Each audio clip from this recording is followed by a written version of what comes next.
Olá pessoal, meu nome é Thiago e hoje estou aqui para falar mais um pouco a respeito de livros, né? E hoje eu gostaria de agradecer, antes de mais nada, a editora Eclésia que me mandou esse livro, de Santo Tomás de Aquino, que é A Imortalidade da Alma e a Razão Superior e a Inferior.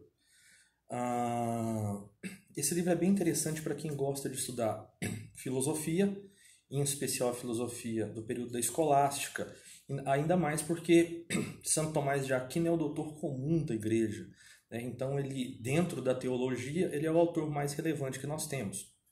Então, a característica desse livro é a seguinte: ele é apresentado como uma questão disputada. Como que é a questão disputada?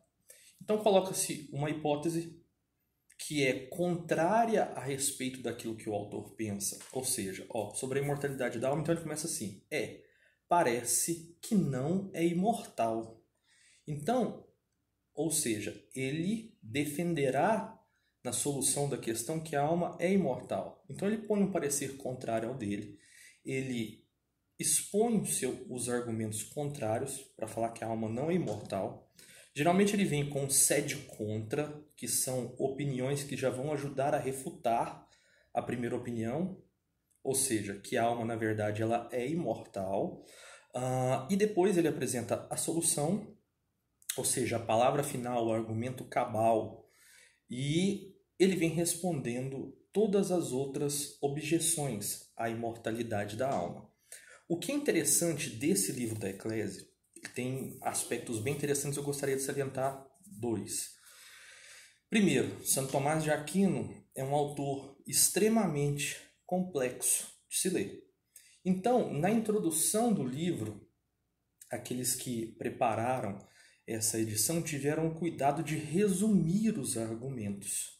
Então, eles sintetizam aquilo que nós vamos ver no decorrer do livro. Certo? Então, que já nos facilita a leitura.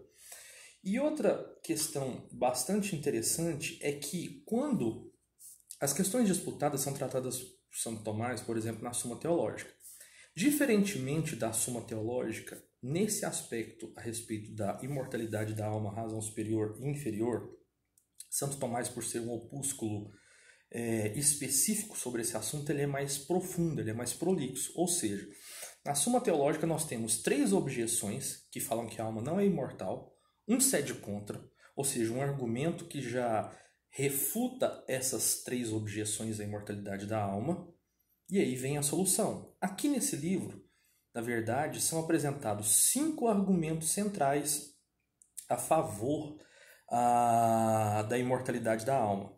Ou seja, na Suma Teológica nós temos 3 objeções e um sede contra. Nessa nós temos 22 objeções, a questão falando que a alma não seria imortal.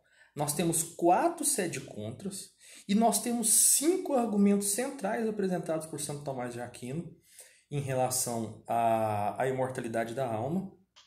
E aí depois nós temos a resposta a todas essas 22 objeções, o que torna um estudo a respeito da imortalidade da alma muito mais profundo que a Eclésia traz nesse livro aqui, sendo que na Suma Teológica também os argumentos são mais resumidos, atém-se aos mais relevantes. Com relação à razão superior e à razão inferior, ele toma essa questão de Santo Agostinho e aprofunda ela, né?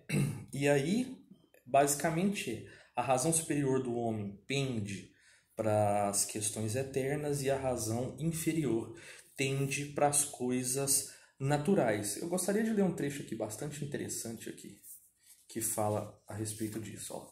E assim como a razão superior se distingue da inferior pela diferença do que considera, a ciência se distingue da sabedoria, enquanto a primeira é relativa às conclusões pelas causas inferiores, ou seja, as conclusões científicas, porém a sabedoria considera as primeiras causas, ou seja, as causas superiores.